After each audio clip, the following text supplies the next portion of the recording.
नमस्कार दोस्तों, हमारे चैनल में आपका एक बार फिर से स्वागत है। और दोस्तों, आज की इस वीडियो में हम बिजली फिटिंग के सामान के बारे में कुछ जानकारी देने वाले हैं कि बिजली फिटिंग में कौन कौन सा सामान इस्तेमाल होता है। तो चलिए दोस्तों, वीडियो को शुरू करते हैं। तो दोस्तों, सबसे पहले है मेन स्विच। दोस्तों, मेन स्विच बिजली फिटिंग में होना बहुत ज़रूरी है, क्योंकि दोस्तों हमारे घर में डायरेक्ट मीटर पर से जो लाइट आती है उसको मेन स्विच द्वारा कंट्रोल किया जाता है, और मेन स्विच पर आने के बाद ही हमारे पूरे घर में लाइट का अलग अलग कनेक्शन किया जाता है। दोस्तों, मेन स्विच को इसलिए हमारे घर की वायरिंग पर लगाया जाता है क्योंकि जब भी हमारे घर में कोई फॉल्ट होता है या फिर हमें लाइट को बंद करने की ज़रूरत होती है, तो हम एकदम से ही अपने मेन स्विच के द्वारा पूरे घर की लाइट को बंद कर सकते हैं। और दोस्तों, हमारा काम पूरा होने के बाद हम अपनी लाइन को फिर से ऑन कर सकते हैं। तो दोस्तों, हमारी वायरिंग में मेन स्विच का होना बहुत ही ज़रूरी है। और दोस्तों, नंबर 2 पर है फ्यूज़। दोस्तों, फ्यूज़ एक छोटी लंबाई की तार या छोटी पत्ती होती है जिसके पदार्थ का गलनांक कम होता है तथा इसे विद्युत परिपथ में विद्युत प्रवाह के अतिरिक्त वाहक से सुरक्षा यंत्र के रूप में डाला जाता है। यानी कि इसे वायरिंग में इसलिए लगाया जाता है क्योंकि यदि मान लीजिए हमारे घर में किसी भी प्रकार का फॉल्ट हो जाता है या फिर हमारी वायरिंग में कोई खराबी हो जाती है जिसके कारण आग लग जाती है, तो फ्यूज उड़ जाता है, जिसके कारण हमारे घर की लाइन ऑटोमेटिक कट जाती है और हमारे घर में होने वाले हादसे से हम बच सकते हैं। इसलिए फ्यूज को हमारी वायरिंग में इस्तेमाल किया जाता है। दोस्तों, हमारे घर में किटकैट फ्यूज का इस्तेमाल किया जाता है या फिर एमसीबी का इस्तेमाल किया जाता है। दोस्तों, किटकैट फ्यूज चीनी मिट्टी का बना होता है और इसके द्वारा हम अपने घर की पूरी लाइट को बंद या चालू कर सकते हैं और इसको इस्तेमाल करना भी बहुत ही आसान होता है। और दोस्तों, नंबर 3 पर है स्विच।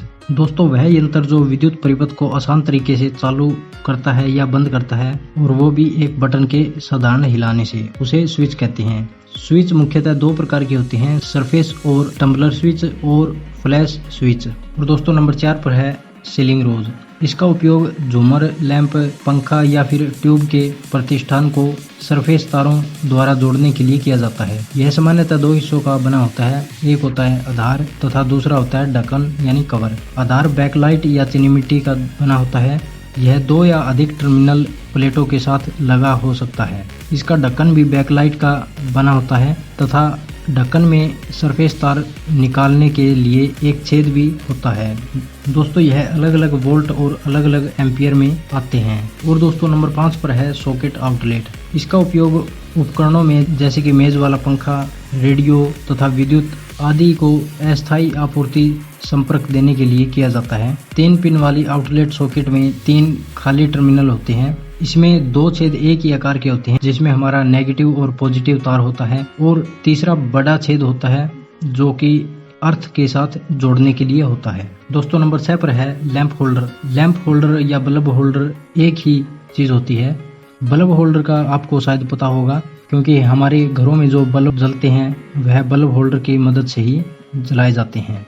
यह बल्ब होल्डर या लैंप होल्डर अलग अलग प्रकार के होते हैं और यह चीनी मिट्टी और पीतल से बने होते हैं। नंबर 7 पर है दोस्तों प्लग्स। दोस्तों, प्लग का इस्तेमाल हम सभी अपने घरों में करते हैं, क्योंकि जब भी हमें किसी भी उपकरण में लाइट पहुंचानी होती है तो हम प्लग का ही इस्तेमाल करते हैं। और दोस्तों, प्लग भी अलग अलग प्रकार के होते हैं, जैसे कि 3 pin plug, 2 pin plug. 3 pin plug में 3 पिनों में से 2 पिन तुलनात्मक पतले तथा एक ही आकार के होते हैं, जबकि तीसरी पिन काफी मोटी होती है। और दोस्तों, इसमें भी 2 पिन जो एक ही आकार की होती है, उसमें हमारा नेचुरल और पॉजिटिव तार होता है, और जो मोटी साइज की पिन होती है वह हम अर्थिंग के लिए इस्तेमाल करते हैं। और दोस्तों, यह भी चीनी मिट्टी या बैकलाइट का बना होता है। और प्लग 5 एम्पियर या 15 एम्पियर सॉकेट वाले हो सकते हैं। और दोस्तों, प्लग भी इस्तेमाल के हिसाब से अलग अलग वोल्टेज या करंट के लिए बनाए गए हैं। नंबर 8 पर है दोस्तों केबल। केबल का इस्तेमाल ज़्यादा बड़े उपकरण को चलाने के लिए किया जाता है।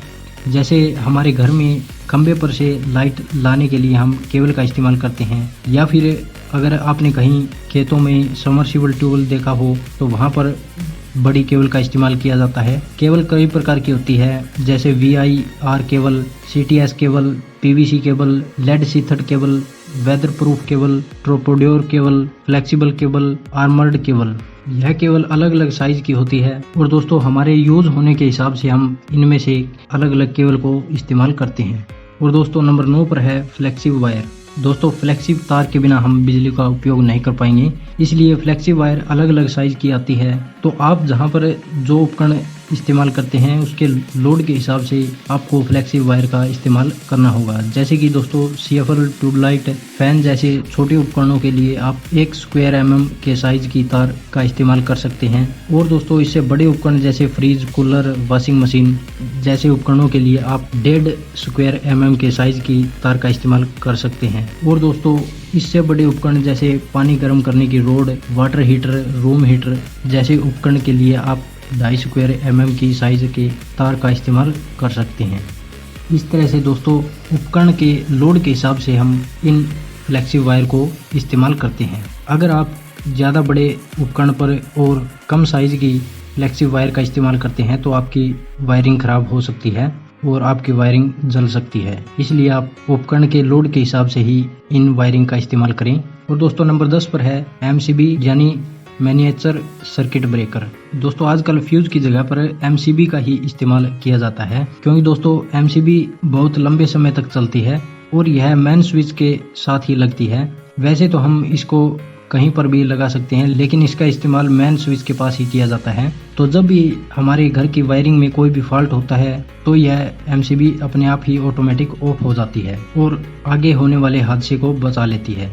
दोस्तों MCB का कोई भी भाग हम अलग से चेंज नहीं कर सकते हैं। अगर मान लीजिए आपकी MCB खराब हो गई है तो आपको MCB नई ही खरीदनी पड़ेगी। वह खराब हुई MCB आप फिर से ठीक करके इस्तेमाल नहीं कर सकते हैं। दोस्तों MCB अलग अलग साइज की और अलग अलग प्रकार की होती है, जैसे कि 2 पोल MCB, 3 पोल MCB, आइसोलेटर, 4 पोल MCB। दोस्तों इनमें से 3 फेज की MCB काले रंग की नोब वाली न्यूट्रल तार के लिए इस्तेमाल की जाती है तथा बाकी 3 फेज लाल रंग की तार यानी पॉजिटिव तार के लिए इस्तेमाल की जाती है। तो दोस्तों ये कुछ बिजली फिटिंग के सामान के बारे में हमने जानकारी दी है। यह सामान हम अक्सर अपनी बिजली फिटिंग करते समय इस्तेमाल करते हैं। तो दोस्तों आज के इस वीडियो में इतना ही। यदि वीडियो अच्छी लगी तो वीडियो को लाइक और शेयर जरूर करें और इसी के साथ साथ हमारे चैनल को सब्सक्राइब करें। धन्यवाद।